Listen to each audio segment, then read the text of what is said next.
1984 fashion. The man, Michael Jordan. So at that time, as you see, like the reigning champ leading up into 1984 was Adidas and Puma, which to me, like the fall off is epic or legendary. Like, because in my mind, nothing existed other than Nike. Like, even when I was poor and couldn't afford, even when I had Olympians, I wanted Nikes as a kid, at least from that my, viewpoint.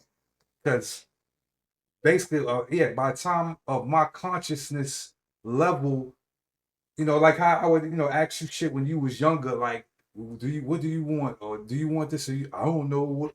But at some point, at some age in your childhood, brand names suddenly or finally out of nowhere became on your radar, more of a thing. You know what I'm saying?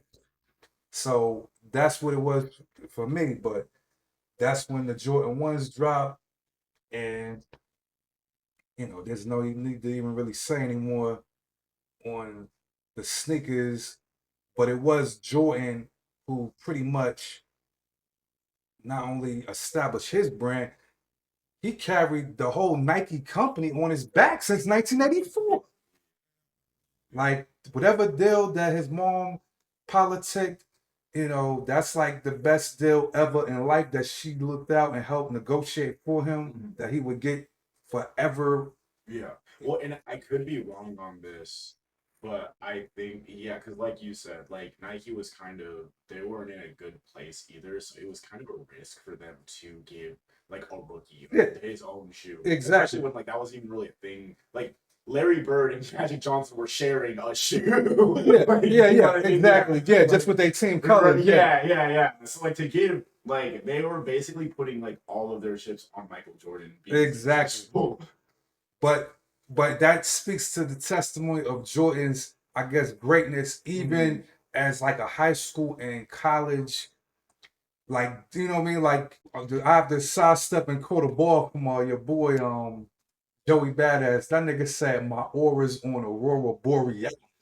Like, this is what Jordan must have been giving off for them niggas to be like, we're gonna bet the whole house on this nigga. Yeah. Yeah, you know what I'm saying? Because he was immediately like already incredibly marketable. Yeah. Yeah. Yeah. So, and the niggas at Nike listening to this, y'all niggas better cut. You need to cut me a check just for giving y'all some shot. But anyway, moving on to the other fashions.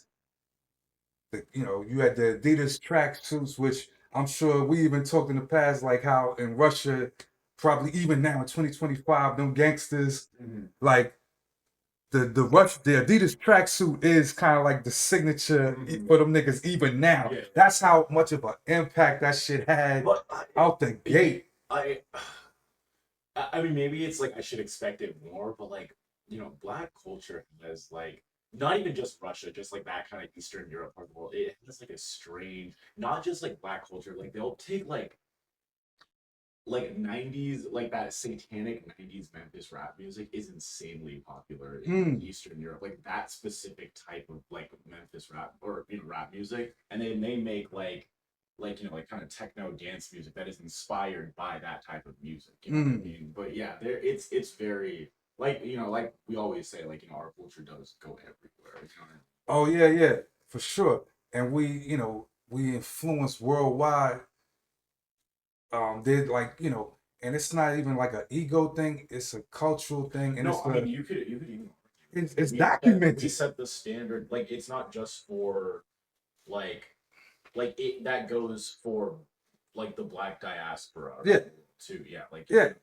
Because like British people in the UK love to pull that, like black Americans don't have any culture. Exactly, but yet y'all niggas stay biting. They'll be wearing Jordans while saying that. Exactly. Yeah.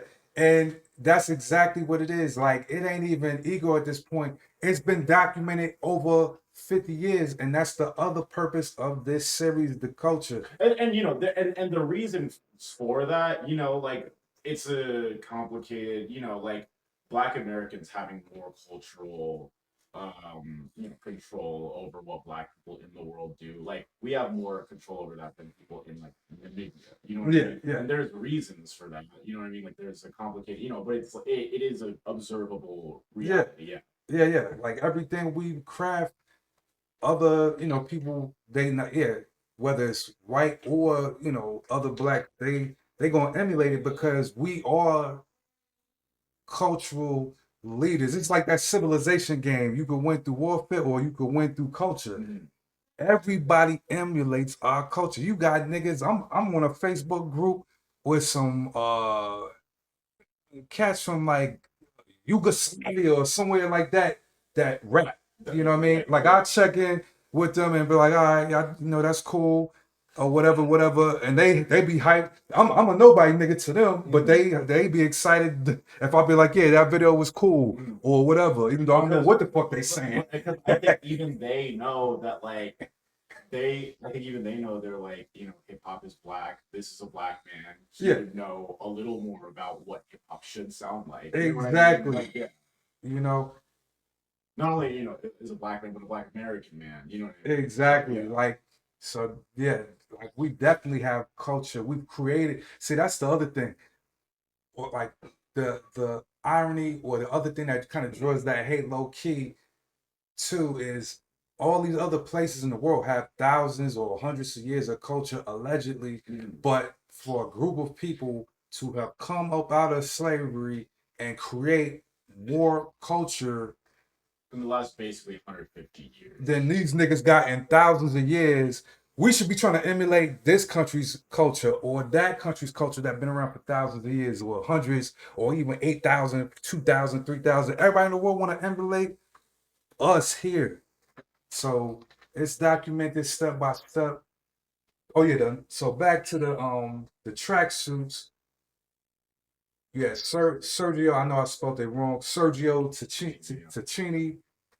Ain't they trying to come back a little bit? Like they have like it's kind of like to me it's like considered like somewhat I know Blink Push T raps about something, but I think it's just like that age, you know what I mean? Okay. So then of course you also had Nike once again indirectly, well directly, fuck it, indirect due to Jordan. And then Fila was popular as well.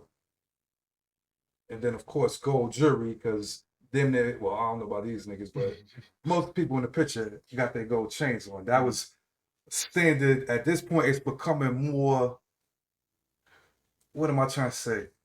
The gold chain was becoming mandatory. Like it was part of your uniform Right. As a rapper or even a DJ. So yeah, you are right technically because it was the drug dealers initially who could only afford Dapper Dan's custom joints, and you see these the fat boys. These niggas is rocking custom. Well, at least he got on a custom Louis Vuitton as early as 1984. Right.